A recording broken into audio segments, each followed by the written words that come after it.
Recently, CCM held our first CCM CARES conversations. The CARES stands for Communities Advancing Racial Equity Series because we believe that our Connecticut communities will be the leaders in this work. Joining us today are Archbishop Leroy Bailey Jr. and Dr. Michael Bailey of the First Cathedral in Bloomfield as part of this continuing conversation. We will discuss a community's role in going from conversations to action, as well as getting to some of the questions that we couldn't get to in our forums because of time constraints. We'd like to thank our premier sponsor, Digital Back Office Palo Alto Networks. Check them out at digitalbackoffice.com or paloaltonetworks.com, as well as our sponsors at Gateway and Housatonic Community Colleges. The Municipal Voice is the Connecticut Conference of Municipalities podcast in collaboration with WHH LP 103.5 FM. I'm your host, Matt Ford. As always, be sure to give us a like and let us know what you're thinking in the comments.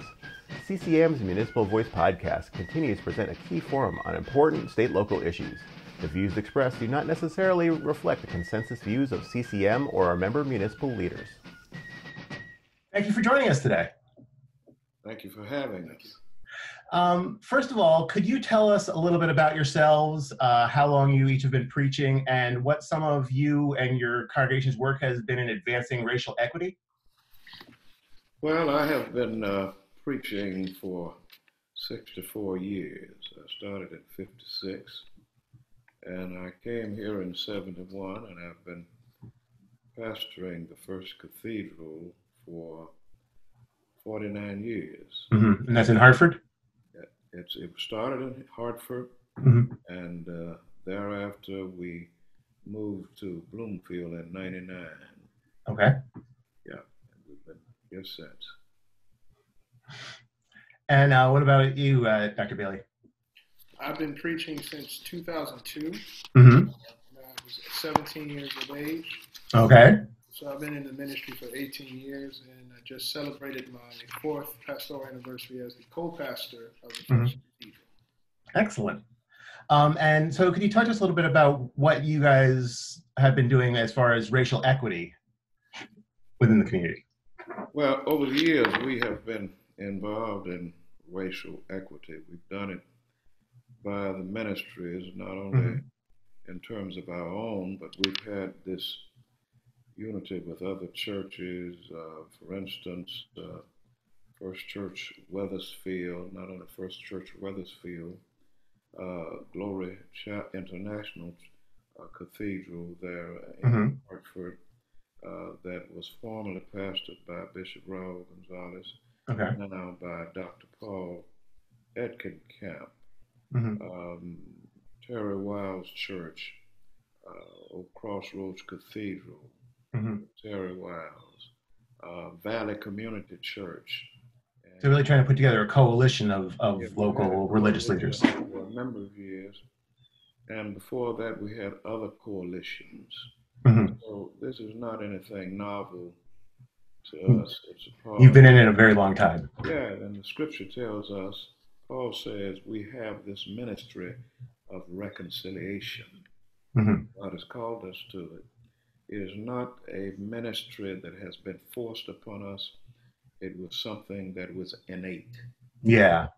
Yeah, innate. And since I was a kid, a youngster, I never will forget, I was about 11 years old. My father, my preacher father, who really, Dr. L.A. Hamlin, had a close tie with the Jewish community. And we've had a close tie with the Jewish community. My dear friend, who has gone to be with the Lord many years ago, who used to own Budget Cleaners. Oh, man, he was Jewish. And then my dear friend, Rabbi Philip Lazowski. And we've been friends for more than 30 years. We've served together as chaplains for the Hartford Police Department over 30 years, and we've had a close relationship. So a lot of reaching out to other people in your community. That's great, and kind of across religious and ethnic lines, which is, I think, how a lot of this is going to get done.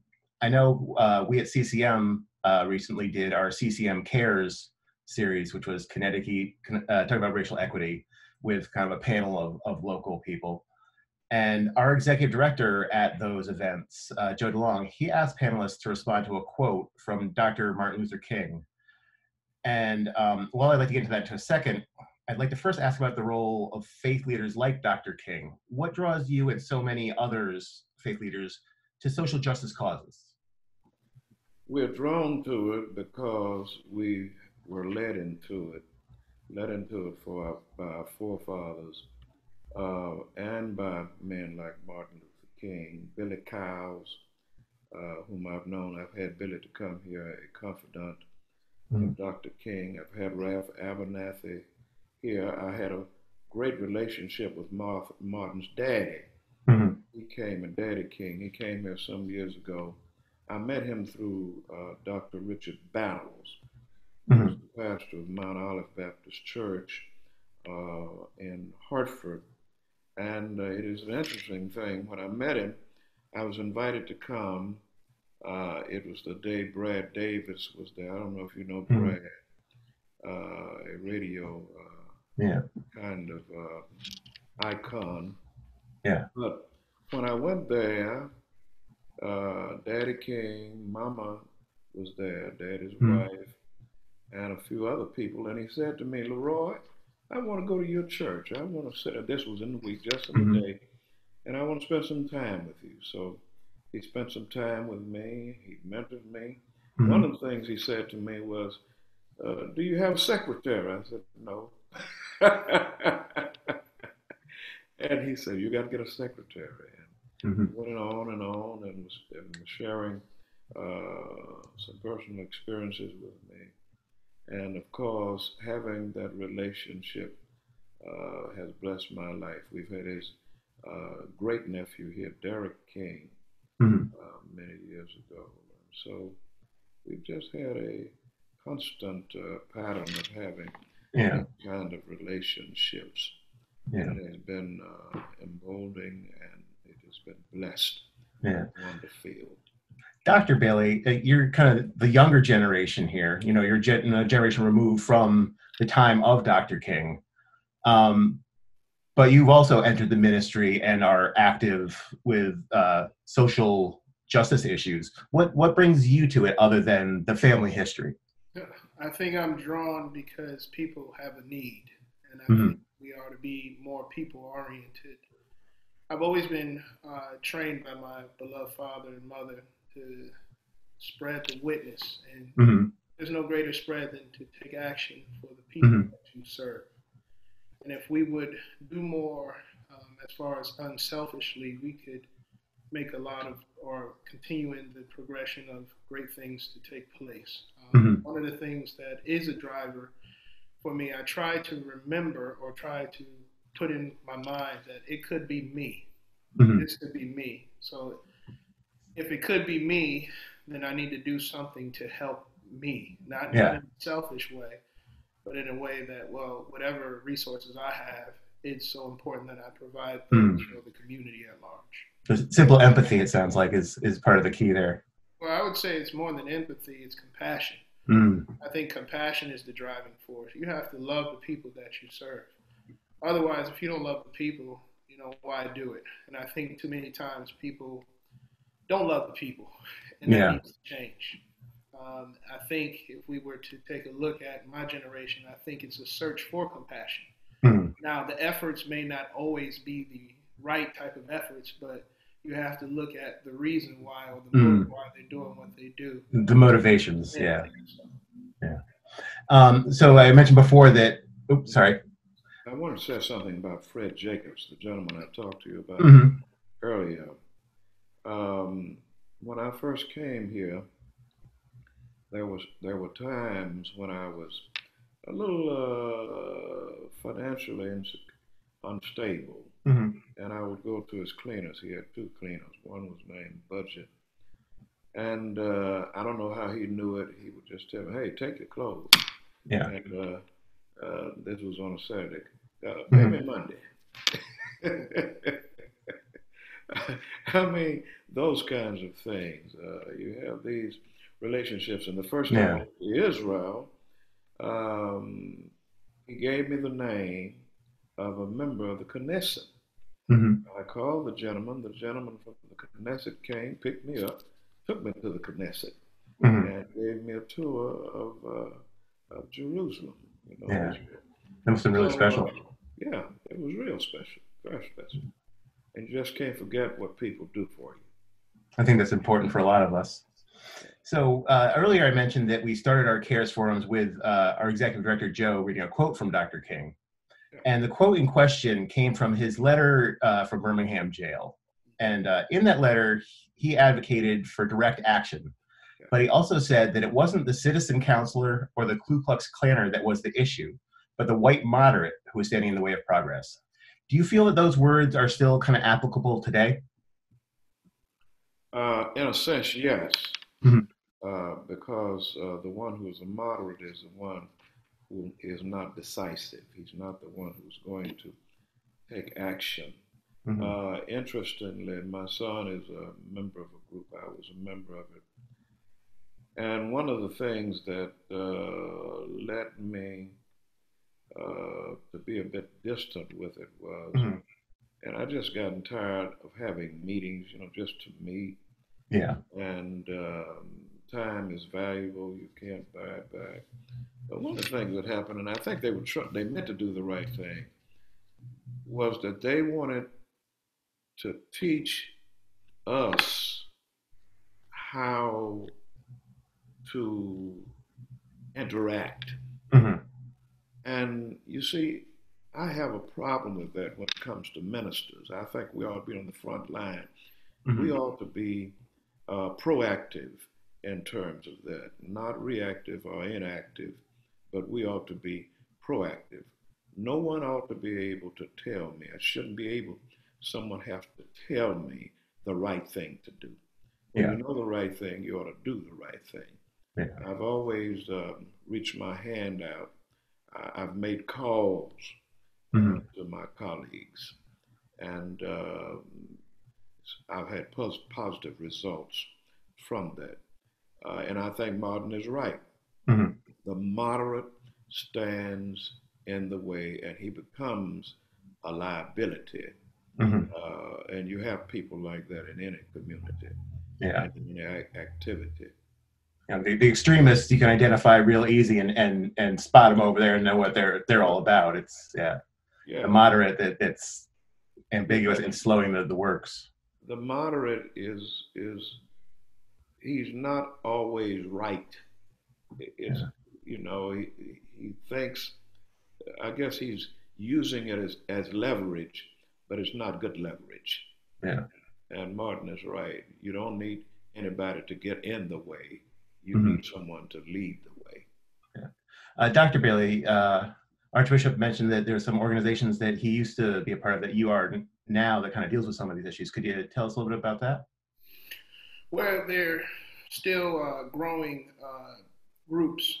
One particular group that he's referencing, it is a group of pastors from different socioeconomic statuses. And mm-hmm. you have a few in there who would be identified as the white moderate. Mm-hmm. And, obviously we embrace them with love, but we also encourage them in the group, really don't sit there and be quiet, but speak up. Speak up for people's rights. Yeah. Otherwise, you're just as guilty as the one who is we call or identify as racist. Mm-hmm. And so these groups, we also try to go with care and, as you said earlier, empathy, mm-hmm. Realizing that there will be some who may not identify with being proactive, but as we believe, as far as the Spirit moving, we pray for them that the Spirit will move on their behalf to speak up. These groups are starting to grow mm-hmm. and engage in these discussions, especially in the wake of the recent events that have taken place, as far as with George Floyd and not only George Floyd, but Amy Cooper. You remember that situation? Yeah. And just the protests going on kind of around the country over the summer. Yeah. Right. So now they're forced to talk about it. And at first, they weren't forced to, but they have members in their congregation who mm-hmm. force them to speak about it. Otherwise, if they don't speak about it, they will leave. And mm-hmm. so there's kind of a silent protest that's happening within the four walls of the church. Mm-hmm. And to protect that protest from breaking out even and spreading further, what they are forced to do is talk about what's going on. And I really believe that maybe that's the way God is forcing that church to deal with real mm-hmm. issues and not just talk about it, but they have to now model what they preach about. Mm. That's interesting. You mentioning that, in some cases, it's not necessarily the church leader that is bringing forward; it's someone within that church stepping up and maybe becoming a leader in a certain way to bring it to the forefront in their congregations. That from grassroots within communities themselves. That's a really interesting point you made there. But I would also add, if you don't mind me interjecting, Oh, please. this goes back to the scriptures when they talk about persecution. Mm-hmm. And so now they have to face what Jesus talks about a believer has to deal with persecution, and how to really articulate a biblical, scriptural correct, or a biblical correct message about persecution, and how to deal with it, how to fight through it, but also how to deal with others who basically give the persecution. Yeah. Foster a system of love and not hate, so it won't be a negative power reacting to another negative power, but love diffusing hate, which is so important in this day and time. Yeah, I think that is interesting, and that kind of there's the historical precedent within the church of early Christians being persecuted and how to deal with that with love and not violence, and that sort of ethos is kind of central in a lot of ways. So how it translates now to our modern times is really kind of encouraging. But also love with strength. Love with strength. The church, although it seems passive in many instances, it's not. That passiveness for many is intentional. And the thing that you don't want to do is to get into a situation where you could harm others by seeming to be a bit insensitive, a little bit arrogant. Yeah. I think that's something we all want to avoid in our interactions. Yeah. You are listening to the Municipal Voice on WNHH 103.5 FM. So on the topic of progress, kind of many would argue that progress has been made, especially when we consider like kind of the decrease of overt racism in day-to-day life. Such things like race restrictive deeds and enforced segregation is kind of in the past, but the effects of those things have kind of become systemic over the years. Connecticut is still one of the most segregated states in the country. Does it surprise you, and is systemic racism almost more nefarious because it's not so obvious? It is, and it doesn't surprise me. I want to say something I didn't want to say. Yeah. I was shocked when I came here. I experienced racism more overtly when I came here. And one of the things that has shocked me in terms of leadership, here it is, we now have a woman who happens to be an African American woman who is now nominated and has been elected as the new vice president of the country. Let's look at the state of Connecticut. Yeah. Why is it that we have not yet had an African American who has run, I think, or become governor of the state? Yeah, I'm not sure about run, but become certainly not. Yeah. I was in a meeting with black leaders here a couple of years ago, with leaders, and the statement was made that they had made an agreement that in the state, an African American could become the treasurer or the secretary of state, something like that. We'll give you that, but we'll have the governorship. That kind of crazy talk. Yeah. It amazes me. Now, when I tell you this, when you talk to them, they will say, he's lying. Yeah. But I'm not lying. I'm telling you what I heard with these 2 ears. Yeah. And it's out there. Yeah. Yeah, it's out there, and it's real, and it's almost it's shameful that we don't have enough pride about ourselves. Yeah. That we've always it seemed as if the African American, and one of the most important people, and I will not tell you who this person is, said to me some years ago, when I was in some kind of conflict with the government in terms of the educational system, was that you got off the plantation. Yeah. Plantation? That kind of crazy talk? Yeah. And that's the way I see many people, especially in the political realm in this state. It's a system. Yeah. And they do not want to be honest about it. Neither do they want to fight the system. Yeah. They accept a few crumbs. But the basis, they don't want to change it. Yeah. Am I saying too much, Tom? They accept a few crumbs. I don't know what it is. Yeah. And they're satisfied. Yeah. And crumbs are not enough anymore. It doesn't make sense. Yeah. In 2020. During our CARES forums that we did, we took questions from audience people at home and such. And one of the questions we received from a couple different people was about the need to address disparities in income, employment, education, healthcare, and housing. What should the leaders in Connecticut, town leaders, state leaders, be doing to help address these things? I think one of the things that they need to do is what was done in a way formally. When I first came here, the business community was heavily involved in terms of resourcing the community, whether it be school projects or other projects. But what I'm saying now is I think that it has to develop what we will call a mentorship. They've got to bring young African Americans and others in the community who are what you might call minorities. They've got to bring them in and say, okay, you may not know, you may not have received the education, but we're going to train you. Yeah. I mean, at all levels, not just at the bottom tier, you know, but we're going to train you. We're going to bring you in. It was our fault. We didn't do due diligence, and at the same time, some of it was intentional. Yeah. Intentional. And that merely stopping the kind of the intentional things of the past isn't enough. You have to work to undo the harm that those intentional things did. I tell you, I was reading a work this past week.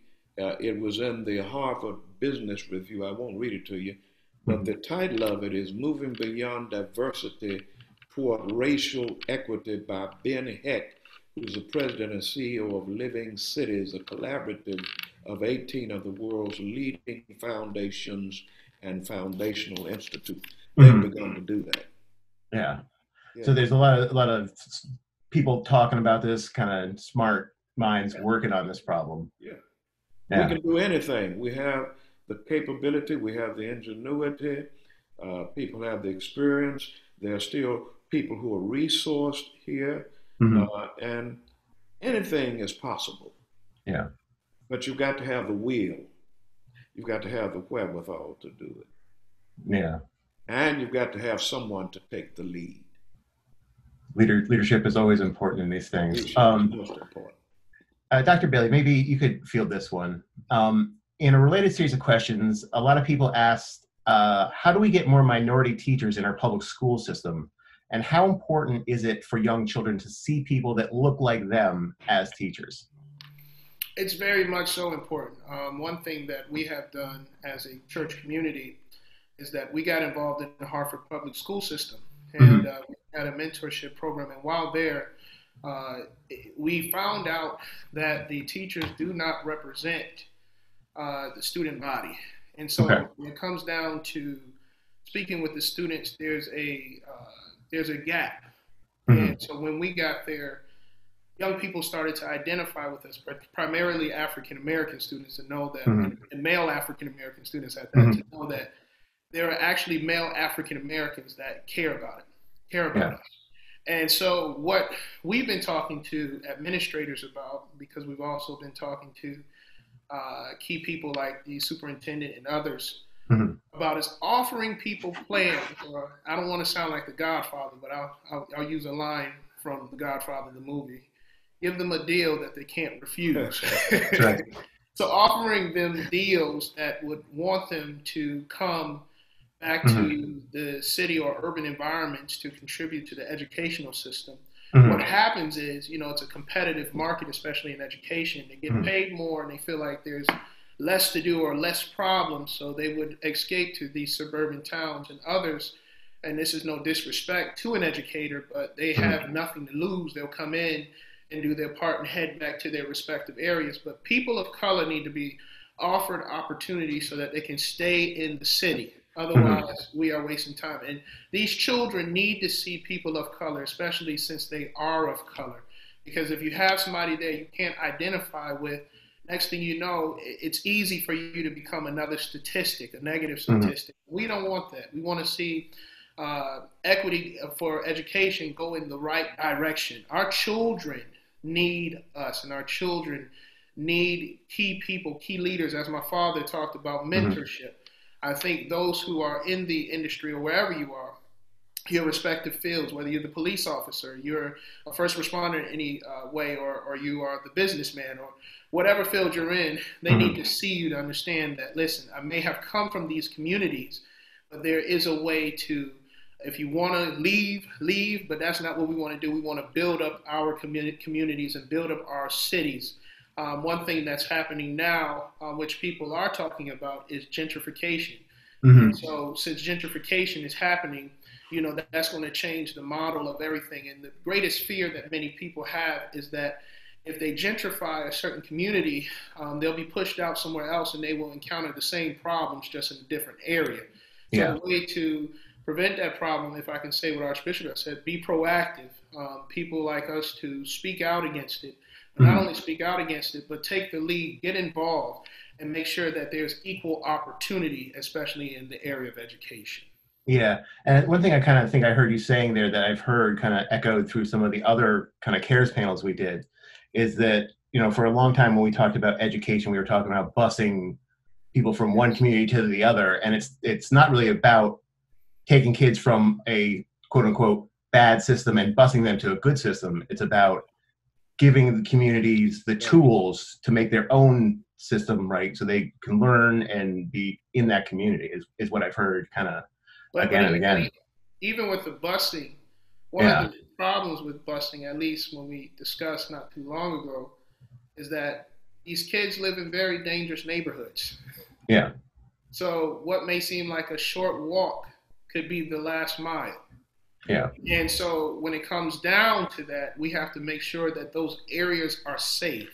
And so it stems beyond education. It stems beyond just looking at teacher dynamics. It takes a village, right? It takes that village being built up. It takes that village being solidified. And it takes that village being safe. Yeah. A lot of children. I mean, there's another problem that's happened over the years that I know Hartford has been concerned about. That was absenteeism. Obviously, the world's operating differently, so at the moment, that's another issue. And then here goes something else: hunger. There are a lot of children. They serve breakfasts at school. A lot of children, that's the only meal they'll eat for the entire day. So it's more than just looking at teacher to student ratio. There's a number of things, and I think too, when you start having people of color who can understand. And I'm not saying there are other people who are not of color that don't understand, but there are people who do understand that will be able to, again, to take the lead and be able to understand and be able to show that compassion and be able to help those students in need to understand that if you can change one life, hey, you can change a nation, maybe a generation. So, it goes down. And how everything is so interconnected. You can't just look at education on its own without looking at the community and all those kind of separate issues.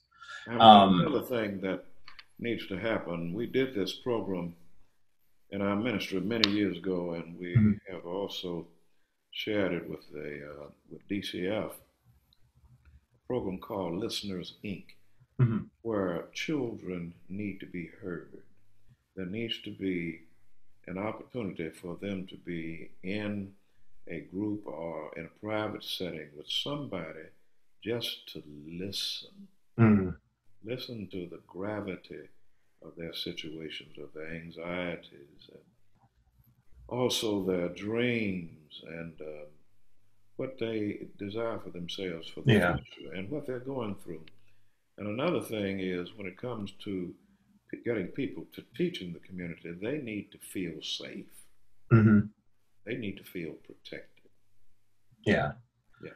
Now, if you improve the schools everywhere, then that suburban school doesn't necessarily look like a better option than the other school because they're both safe, they're both new and clean, and good teacher to student ratios. And everybody has the same resources. Yeah.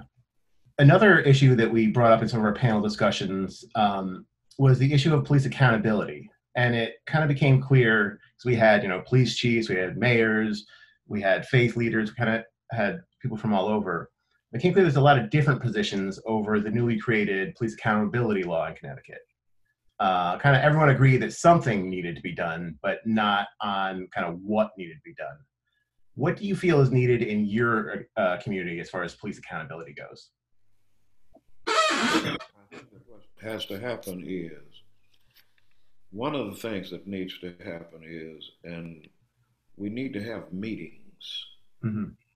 meetings with the community, police and the community meeting together, having dialogue, mm-hmm. and working on a community plan together. Yeah. Together, not separately. I mean, the mayors of these cities may have a plan or agenda with the chief of police, but all of them meeting together and working out a plan so that the police can be effective, but the community will be effective in helping and enhancing what the police do. Yeah. And the police enhancing what the community will do. Dr. Bailey, do you have anything to add to that? Yes, I would say, as he said, trainings as well.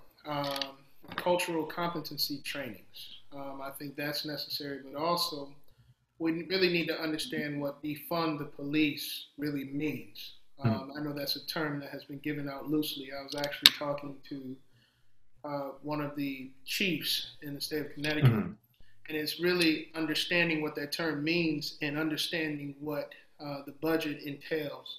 Yeah. Obviously, police officers, they make a living, right, off of doing police work. But yes, they need the training as far as the different areas, how to deal with children, how to deal with different communities. However, if we're going to take funds away, we need to appropriate them in the right direction. Spend more funding as far as the state or city funding for programs for children, programs for the workplace. So if we use to fund the police, put the funding, not just hold the funding, because that's happening now with many people.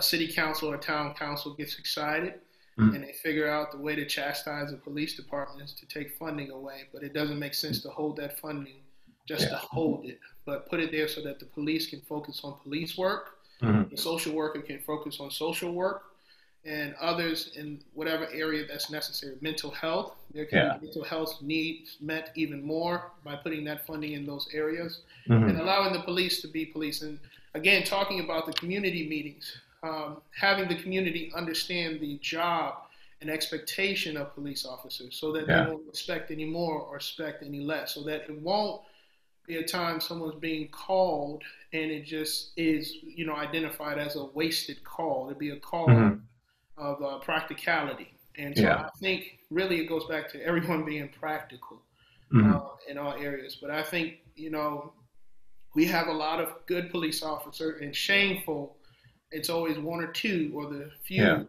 that make the entire department look bad. And I think we need to encourage officers more, boost the morale from a community sense, so that will change the whole dynamic as far as how the community views the police and how the police views the community. If I were to add one other thing, in Hartford, they have community service officers, and their job is to engage with the community. I wish we had more money to have more of them so that people will be engaged and see their neighborhood officer and be able to share snacks with them, ice cream or whatever have you, or even a conversation. I think there are many young people who want to be police officers. They're afraid to be police officers because of the stigma that comes with being a police officer. Yeah. So people need to look at how to change that, because that one kid that wants to be a police officer can change the entire department, but there's no sense in packing them with fear and basically turning their idea of becoming a good cop away. Yeah, it sounds like. I'm sorry. At the same time, police officers have problems. Their families, they have issues. You never know whether or not the job is bringing so much stress until they're at the point of a divorce. It leads them to alcoholism, maybe some of them to addictions. We don't know. We hear things like this. But they're human beings, and they need TLC also. Yeah. It sounds like when you were talking about before, defunding the police isn't really, it's short, easy way to say that, but it's not really defunding the police that a lot of people are talking about. They're talking about reallocation of some of those resources and not expecting necessarily police officers to also be counselors and all these other things. Like, they need to have the training now to deal with those people, but also to know this isn't a case where we need an officer with a gun and where we need someone to come in and just talk to somebody. Right. And, you know, and if the right person for that job is doing that and the officer doesn't have to, it's not putting them necessarily in that stressful situation. So it can be good for everybody involved. But the psyche of the nation has to change. We all need to have some kind of counseling, some re-education. The whole country needs to be re-educated.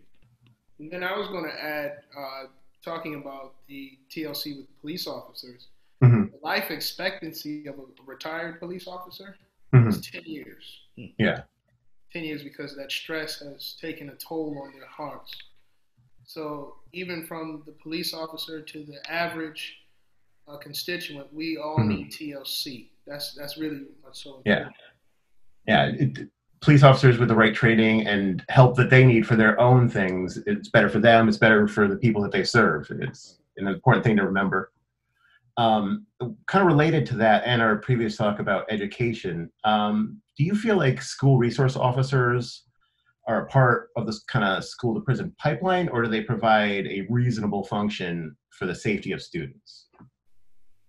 It depends on what their purpose is. Depends on who they are.